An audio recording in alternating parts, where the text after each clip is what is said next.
हाँ साथियों नमस्कार। गोमती अकेडमी सुल्तानपुर में आपका हार्दिक स्वागत है।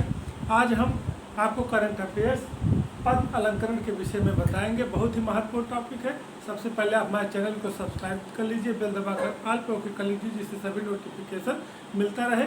इस टाइम आपको वीडियो देने में थोड़ा लेट हुआ, थोड़ा बच्चों का एग्जाम चल रहा था, हम भी थोड़ा व्यस्त थे और अब जो है कि खाली हो गए हैं और आपको हम संविधान का भी और करंट से संबंधित वीडियो देंगे जो आपकी परीक्षा के लिए बहुत महत्वपूर्ण है, क्योंकि अब एग्ज़ाम चालू हो जाएगा। पीसीएस के पेपर जून में, उसके साथ भी बहुत सारे एग्जाम आने हैं, तो करंट अफेयर्स का काम लगता रहेगा।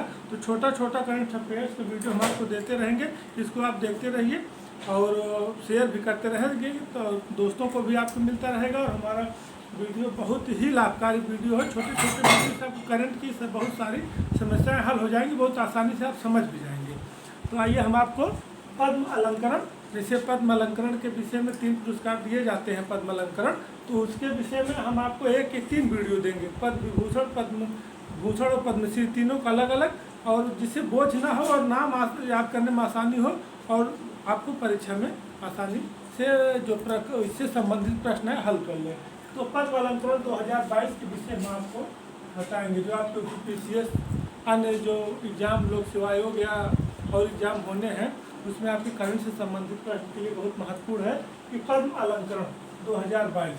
देखिए, पद्म पुरस्कार, कुल पद्म पुरस्कार प्राप्त लोगों की संख्या 128। देखिए, जो पद्म पुरस्कार है इसके विषय में थोड़ा जान लेते हैं कि जो कला, शिक्षा, इंजीनियरिंग, साइंस, समाज सेवा, जो विभिन्न क्षेत्र हैं उसमें पद्म पुरस्कार दिया जाता है। सभी क्षेत्र इसमें बहुत अनलिमिटेड है, किसी भी क्षेत्र में, चाहे सेवा क्षेत्र में, चाहे कला क्षेत्र में, चाहे शिक्षा क्षेत्र में, चाहे मेडिकल क्षेत्र में, चाहे समाज सेवा में है, चाहे राजनेता क्षेत्र में है, या जो है कि लेखक है, कोई भी क्षेत्र सब में पद्म अलंकरण दिए जाते हैं। तो इस तरह प्रश्न जो है कि किस क्षेत्र में दिया जाता है, तो आप जान रहे हैं कि जो आएगा विकल्प के अनुसार आप हल कर लेंगे कि किस क्षेत्र में पद्म विभूषण या पद्म भूषण, पद्मश्री दिया जाता है। तो इसको आप हल कर लेंगे कि सभी क्षेत्र मिला के शिक्षा, साहित्य, स्वास्थ्य, हर क्षेत्र में आपको दिया जाता है। तो पद्म अलंकरण 2022, अगर प्रश्न बनता है कि पद्म अलंकरण पुरस्कार कितने लोगों को 2022 में दिया गया, तो आप सीधे 128 लगाइएगा, सीधे 128। सीधा सीधा हम आपको एकदम पॉइंट व्यू से पढ़ा रहे हैं। एग्जाम में इसी तरह प्रश्न बनते हैं और तीनों जो पुरस्कार हैं इसमें, इसको अलग अलग वीडियो दे देंगे और समझा देंगे। आप एग्जाम जाएंगे तो आपका जो 128 लोगों की लिस्ट अभी आपको भारी लग रही है, बहुत आसान लगेगा। और एग्जाम दे के आएंगे, जो 1 या 2 प्रश्न इससे बनेंगे, एक तो लगभग कंपलसरी है।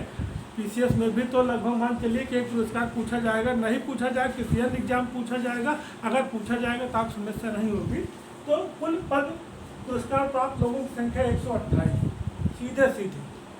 अब अगर प्रश्न बनता है कि पद्म विभूषण कितने लोगों को दिया गया, तो 4 लोगों को। पद्म भूषण 17 लोगों को और पद्मश्री 107। 4, 17, 107 प्लस करेंगे 128 हो जाएगा। जब इसको और इसको प्लस करेंगे तो 128 से हो जाएगा। तो कहने का मतलब है कि पद्म पुरस्कार की कितनी श्रेणियां हैं? 3 श्रेणियां। अगर ये भी प्रश्न पूछे कि कितनी श्रेणियां हैं? 3। पद्म भूषण, पद्म विभूषण, पद्म भूषण, पद्मश्री। इसी तरह क्रम भी याद करिएगा कि पद्म विभूषण, उसके बाद पद्म भूषण, फिर पद्मश्री। ये 3 श्रेणियां हो गई। अब कभी कभी कथन कांड खुल लेता है कि कौन सा पद्म पुरस्कार नहीं है, पद्म भूषण, पद्म भूषण, पद्मश्री एक और देगा वही नहीं है, कौन सा है? तो 1-2 से इस तरह का बनेगा। पद्म पुरस्कार कितने लोग दिएगा? 128। कितनी श्रेणियां हैं? 3। कौन? पद्म विभूषण, पद्म भूषण और पद्मश्री। पद्म भूषण कितने लोगों को दिया गया? 2022 की बात हो रही है, 4 लोगों को। पद्म भूषण कितने लोगों को दिया गया? 17 लोगों को। और पद्मश्री 107। आपको याद कर लीजिएगा, ये डाटा जरूर आप याद कर लीजिए। देखिए, 128 लोगों का हम 3 भाग में आपको पढ़ाएंगे, पद्म भूषण, पद्म भूषण और पद्मश्री। ये इसमें आपका स्पष्ट भी हो जाएगा और बोझ भी नहीं बनेगा। इतना भी आप छोटा वीडियो इतना याद रखेंगे, ज़्यादातर चांस यहीं से पद्म विभूषण से ही 90% चांस यहीं से प्रश्न बनते भी हैं। थोड़ा इसको ध्यान से आप समझ लीजिए। ये हो गया आपका पद्म विभूषण 4, पद्म भूषण 17, पद्मश्री 107। अब इसमें कभी कभी प्रश्न बनता है कितने महिलाओं को दिया गया, 34 महिलाओं को इस बार दिया गया। इसमें तीनों मिला के पद्मभूषण और पद्मश्री ये मिला कर दिया गया है। कितने लोगों को? 34। विदेशी या प्रवासी भारतीय कितने हैं?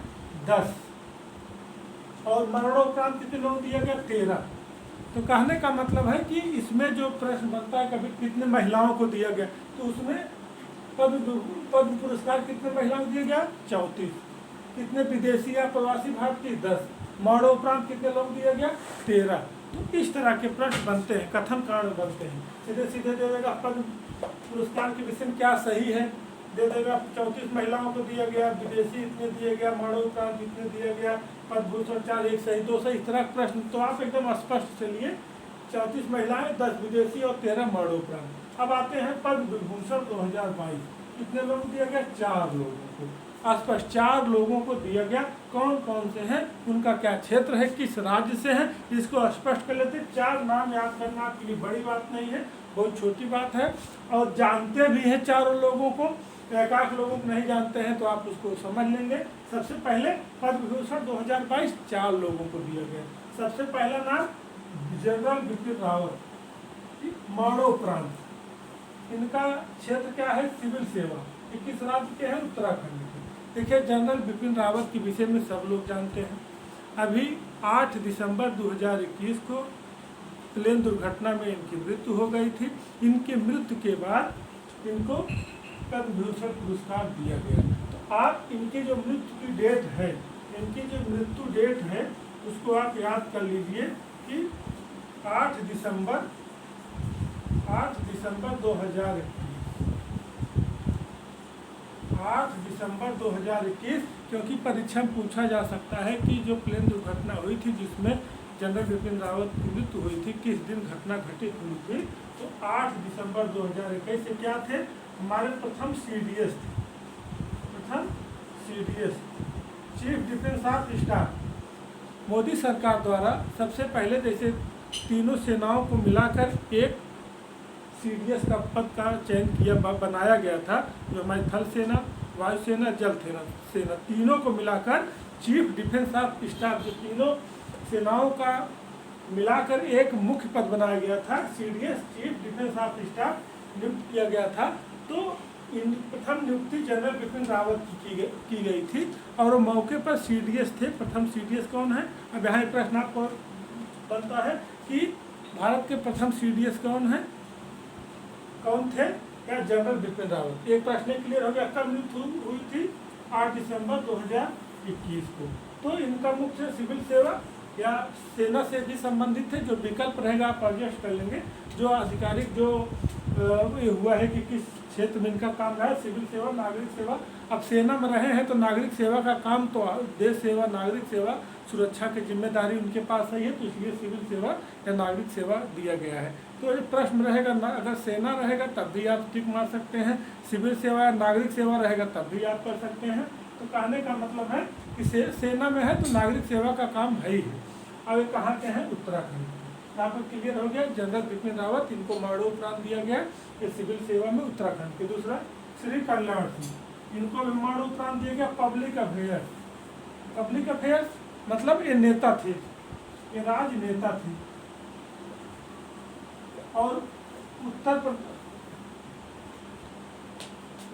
है, ये उत्तर प्रदेश है, ये उत्तर प्रदेश, ये उत्तर प्रदेश। तो कल्याण सिंह कहाँ के थे? उत्तर प्रदेश के। और ये उत्तर प्रदेश के CM भी रह चुके हैं, चीफ मिनिस्टर भी, इसलिए भी बहुत महत्वपूर्ण है। हमारे मुख्यमंत्री भी रह चुके हैं हमारे प्रदेश के, तो इसलिए महत्वपूर्ण है। श्री कल्याण सिंह, इनको मरणोपरांत दिया गया। राजनेता थे, पब्लिक अफेयर्स मतलब जनता से इनका पब्लिक से टच रहा है, और उत्तर प्रदेश के रहने वाले हमारे CM भी रह चुके हैं। और श्री राधेश्याम खेमका, श्री राधेश्याम खेमका, मरणोपरांत इनको दिया गया। साहित्य और शिक्षा, साहित्य और शिक्षा, और ये उत्तर प्रदेश के रहने वाले हैं। ठीक, अब कहने का, अब इनका आप समझ लीजिए, ये जो गीता प्रेस गोरखपुर है, गीता प्रेस गोरखपुर का नाम आपने सुना होगा। याद करने के लिए आपको, गीता प्रेस गोरखपुर के अध्यक्ष रह चुके हैं। तो साहित्य और शिक्षा इनका मुख्य क्षेत्र था श्री राधे श्याम खेमका शिक्षा साहित्य उत्तर प्रदेश और एक गीता प्रेस गोरखपुर के अध्यक्ष रह चुके हैं। ये भी आपको क्लियर हो गया। अगला है सुश्री प्रभा अत्रे, इनका क्षेत्र क्या है कला और ये कहाँ के हैं महाराष्ट्र की। तो सुश्री प्रभा अत्रे इनका क्षेत्र है कला और ये कहाँ की है महाराष्ट्र की। तो इनका कला का मतलब जैसे गायन ये सब चीज़ों से जिससे कला के क्षेत्र में कहीं भी इनका योगदान रहा है। इसके साथ समझिए कि ये गायन के साथ साथ लेखन कार्य भी कार्य करते थे। गायन के साथ साथ इनका लेखन कार्य भी होता था। तो आप विकल्प देखकर ही आप समझ लेंगे, लेकिन मुख्य रूप से कला के क्षेत्र में आपको अगर प्रश्न आए किस क्षेत्र में दिया गया विकल्प में कला रहेगा। जैसे कला दे दिए, साहित्य दे दिए, सिविल सेवा, पब्लिक अफेयर्स, तो आप कला लगाइएगा। अब कहने का मतलब समझिए आप कि जैसे आप समझ गए कि पद्म सम्मान के विषय में आप समझ गए कि कुल पद्म पुरस्कार कितने होते हैं 3, पद्म विभूषण, पद्म भूषण, पद्मश्री। पद्म भूषण, पद्म विभूषण, पद्मश्री कितने लोग दिया गया तो 4 पद्म विभूषण, 17 पद्म भूषण, 107 पद्मश्री, टोटल 128 लोगों को दिया गया। 34 महिलाएं, 10 विदेशी और 13 मरणोपरांत दिया गया। और जो 4 लोगों को दिया गया इसमें जनरल बिपिन रावत मरणोपरांत, कल्याण सिंह मरणोपरांत, श्री राधे श्याम खेमका मरणोपरांत और श्री प्रभा अत्रे मौके पर जीवित है। तो 3। अब प्रश्न अगर बनता है कि कितने लोगों को मरणोपरांत पद्म विभूषण दिया गया तो अब आप 3 लोगों को आप लगाएंगे। जिस चारों नाम आप पढ़े रहेंगे तो प्रश्न कैसा भी घुमाएगा। अब कितनी महिलाओं को पद्म विभूषण दिया गया तो आप एक करेंगे।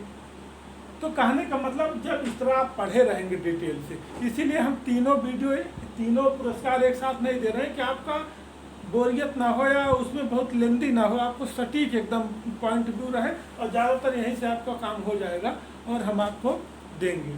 तो अब आप समझ ले रहे हैं कि हमारा पद्म पुरस्कार, तो पद्म पुरस्कार का हम विभूषण, भूषण, पद्मश्री तीनों देंगे। आप ध्यान से सुनिए, हमारे चैनल से आप जुड़े रहिए, आपको बहुत ही लाभकारी होगा। तो आपके हमने अपने पद्म विभूषण के विषय में बताया, आशा है आपको पसंद आएगा, आसानी से याद कर लेंगे। तो आप हमसे जुड़े रहिए और इसको 1-2 बार देख लेंगे ना तो आपको याद करने की जरूरत नहीं होगी। सीधे आप ये सब अगर 1-2 बार देख लेंगे अब याद रहेगा। जनरल बिपिन रावत, कल्याण सिंह, राधे श्याम खेमका, सुश्री प्रभा अत्रे, 4 नाम याद हो गए। अब इसके बाद हम आपको 17 लोगों का बताएंगे कि इसमें हमको कैसे पढ़ना है और फिर अगला वीडियो 107 लोगों का। तो 17 लोगों का बताएंगे। 107 लोगों में हम आपको सबका नाम नहीं याद कराएंगे, तरीके से जैसे पूछा उत्तर प्रदेश के कितने हैं, संगीत के क्षेत्र में या फिल्म के, खेल के, इस तरह हम एक वीडियो बना देंगे, आपका आसानी से हो जाएगा। और आप इसको बार बार देखते रहें और हमारे चैनल को सब्सक्राइब कर लीजिए। जय हिंद।